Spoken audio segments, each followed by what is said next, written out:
नमस्ते दोस्तों, स्वागत है आपका एक और नई डिबेट में गोदी पत्रकार हवा में उड़ रही थी, जिसमें आजाद समाज पार्टी कांशीराम के अध्यक्ष चंद्रशेखर ने गोदी पत्रकार की हेकड़ी निकाल दी। चैनल पर नए हो तो वीडियो को लाइक करें, चैनल को सब्सक्राइब करें। तो चलिए शुरू करते हैं। राज्य का चंद्रशेखर जी, बहुत बहुत स्वागत आपका मंथन में। धन्यवाद, बहुत बहुत आपका। तो चंद्रशेखर जी, नेताओं के लिए अक्सर कहा जाता है कि नेता की सियासत जारी रहती है अगर वो चर्चा पर्चा खर्चा चलता रहे। चर्चा में तो आप बने रहते हैं। हालिया बयान, आदत अब चर्चाओं में रहने की हो गई है। महाकुंभ में वो जा रहे हैं जो पाप जिसने किए हों। मैं मीडिया का चरित्र तो नहीं बदल सकता। आगे स्वाद। मैं तो अपनी बात कहता हूँ। मेरे द्वारा कही गई कोई बात इलीगल हो तो मेरे खिलाफ कानूनी कार्रवाई कर दो। और मीडिया मेरी बात को क्या कह के दिखाती है, और मुझे तो हंसी आती है कि जब किससे पूछती है कि उन्होंने ये बयान दिया, तो सामने वाला बोलने वाला भी नहीं सोचता कि वो बयान ही सुन लूं मैं। तो मीडिया की बातों में आके लोग गुमराह होकर पता नहीं क्या क्या कह देते हैं। मैं क्या कह सकता हूँ? ये बड़ी अच्छी बात कही आप। तो बयान तो आपके ही है ना, आप ही तो कह रहे हैं भाई जो जिसने पाप किए हैं वो महाकुंभ में पाप धोने जाता है। अगर आप इसको स्टडी करोगे या कोई भी स्टडी कर ले तो कुंभ की मान्यता यही है कि वहां इस तिथियों में अमृत वर्षा होती है, और अमृत वर्षा होती तो इसकी मान्यता यह है कि वहां जाके आपके पाप धुलते हैं। मैंने क्या गलत कहा? एक काम करते हैं, और मेरी बात को तो शंकराचार्य जी ने बिल्कुल कहा कि बिल्कुल सही बयान दिया चंद्रशेखर ने। और अगर मेरा बयान गलत है तो मुझे सही बयान बता दो किसका है। और मैं तो ये कह रहा हूं कि अगर वहां नहीं पाप धुल रहे हैं तो ये बात एक बार मैं चैलेंज के साथ कहता हूं कि शंकराचार्य इस बात की घोषणा कर दें कि वहां पाप नहीं धुल रहे हैं, तो फिर आपको पता लग जाएगी। आपकी संख्या देखना, अगर लाख करोड़ों से लाखों में ना आ जाए। भाई लोगों के अंदर यही तो आपने बात डाली, यही तो जो है आस्था की बात जो उनके अंदर मजबूत की है कि वहां जाओगे तो आपके दुख तकलीफ पाप धुल जाएंगे, मोक्ष की प्राप्ति होगी। तो मैंने क्या गलत कहा? लेकिन लगता है ना कुछ नेताओं को ये बात पच नहीं रही, या तो ये असलियत उन्हें ये डाइजेस्ट नहीं हो रही है। वो कह रहे हैं कि भाई बाबा साहब तो सभी धर्मों को मानते थे, संविधान विरोधी आपको ठहराने लग गए इस बयान के बाद। अब उनके कहे अच्छा, हमको सिखा रिया है, इसे थोड़ा ही हो जाऊंगा। मैं भी तो सभी धर्मों का सम्मान करता हूँ, और ये सम्मान कर दिया तो मैंने कहा। देखो, एक कहावत कबीर ने कहा है, उनका दुआ है, ज्ञानी को ज्ञानी मिले रस की लूटम लूट, ज्ञानी अज्ञानी मिले होए माथा कूट। जिनको कुछ पता नहीं है उनसे मैं क्या बहस करूं? जिनको ये भी नहीं पता कि इस कुंभ में कितने शाही स्नान है, उनकी बात का मैं क्या जवाब दूं? उनके बारे में क्या सोचूं? जिनको ये भी नहीं पता कि कुंभ कितने साल बाद होता है, उनके बारे में क्या बयान दूं? मैंने बात तो सही है। दौड़ना तो पड़ता। तो सभी धार्मिक शास्त्र लगभग पढ़े हैं, उनको पढ़ना चाहिए। शिव पुराण उनको पढ़ना चाहिए, भविष्य पुराण, जिसमें इस बात का वर्णन है जब शिव पार्वती से बात करते हैं कि गंगा में जाने से, गंगा में स्नान करने पाप धुलते नहीं धुलते हैं। तो जो पढ़ते नहीं, मैं उनका क्या करूं? मैं तो वही जो मान्यता है, मैंने जो धर्म गुरुओं से सुना, शंकराचार्यों से सुना। मैं हरिद्वार के पास रहता हूं।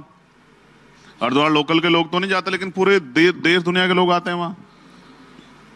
तो मैं क्या कह सकता हूं? मैंने तो अपनी बात कही, और मैं पढ़ा लिखा व्यक्ति हूं।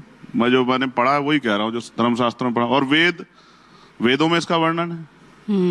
तो मैंने क्या गलत कहा? अब किसी को परेशानी होती तो होती रहे, और मैं उसकी जिम्मेदारी तो नहीं लेता। मैं तो अपना काम कर रहा हूँ। चलिए,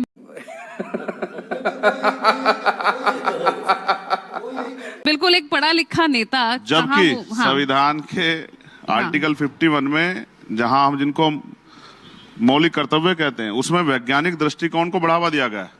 कहा गया है कि वैज्ञानिक दृष्टिकोण को मजबूत करना है, अंधविश्वास पाखंडवाद को छोड़ना है। फिर भी मैं कहा, मैं तो सच बात कह रहा हूं कि भाई अगर आपने ये नियम बनाए हैं, आपने अगर ये उदाहरण दिए हैं, तो मैं वही बात तो कह रहा हूं। तो आज मैं आपको चैलेंज कर रहा हूं, आज मेरा बयान चला देना। जो ये कहता हो कि वहां पाप नहीं धुलते, फिर मैं उसके बयान पे जवाब दूंगा। और मैं तो चाहता हूं शंकराचार्य इस बात की घोषणा कर देंगे पाप नहीं धुलते, तो फिर देखूंगा कि जनता वहां काम छोड़ के जाएगी नहीं जाएगी। चलिए, ये मान्यता है, तभी लोग जा रहे हैं। सही पकड़े हैं। चलिए, ठीक है। कौन कह रहा है कि मैं सिर्फ दलितों की बात करता हूं? मैं सिर्फ दलित सियासत नहीं करता। असल दिक्कत यह है कि अगर आपको कोई प्रॉब्लम हुई है तो आप ही की समस्या का तो समाधान करूंगा ना। जिसको समस्या नहीं, उसकी समस्या के समाधान के लिए कहां घूमूंगा? तो जिसको समस्या है, दलित हो, पिछड़े हो, आदिवासी हो, महिलाएं हो, पहलवान बेटियां बैठी थी, मैं अकेला था जो उनके लिए दिन रात धरने पे बैठा था। किसानों के लिए 13 महीने रहा, मुस्लिम भाइयों के लिए अब जेल गया, मैं अकेला आदमी था। तो ये सिर्फ दलित का टैग लगाना, मैं क्या कह सकता हूँ, इसको नहीं बदल पाऊंगा शायद इस जन्म में। और ये भी हिंदू धर्म की मान्यता ही है कि जो जिस जाति में पैदा होगा वहीं मरेगा, बदल ही नहीं सकता जाति। अब मैं कितना भी पढ़ लूं, मैं ब्राह्मण नहीं बन सकता हूं।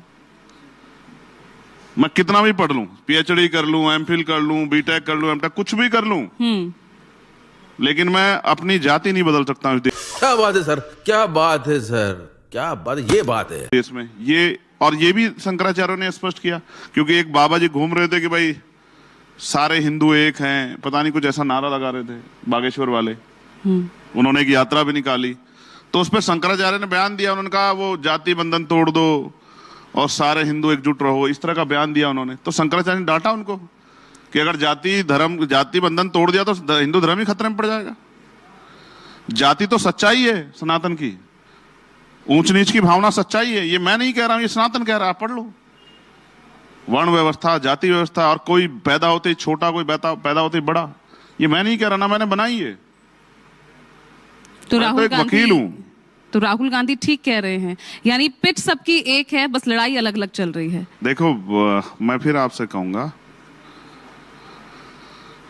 ये बात देश को समझ आ जानी चाहिए, और मैं युवाओं से कहूंगा कि वो समझें। जब आप अपने नेता से 24 घंटे की ड्यूटी कराओगे तो वो यहीं से सब कुछ लेगा। 8 घंटे की नेतागिरी कराओ उससे कि 8 घंटे वो आपके लिए ड्यूटी की तरह काम करे, क्योंकि आप उसको तनख्वाह देते हो। उसके बाद वो अपना जीवन जिए, कोई रोजगार करे, कोई बिजनेस करे, कुछ भी करे। जब वो अपना समय वहां देगा तब जाके वो देश के लिए काम कर पाएगा। जब वो इतने रिसोर्स और ये सब चीजें आप उससे यहीं से निकालेगा तो फिर भ्रष्टाचार रहेगा ही। तो कोई क्या कह रहा है मुझे नहीं पता, शायद मैं सिर्फ ये कह रहा हूं कि राजनीति देश के हित के लिए होनी चाहिए। राजनीति, हम तो डॉक्टर बाबा साहब अम्बेडकर को मानते हैं, जिन्होंने कहा कि हम प्रथम और अंत्य भारतीय हैं। मेरे लिए नेशन फर्स्ट है। और देखो, सब कल मैंने जब वो कुंभ में आग लगी, आपको पता लगी नहीं लगी, ये मत कह देना कि ये भी चंद्रशेखर का बयान। वो आग लगी और मैंने कहा कि मैं प्रार्थना करता हूं किसी कोई हताहत ना हो।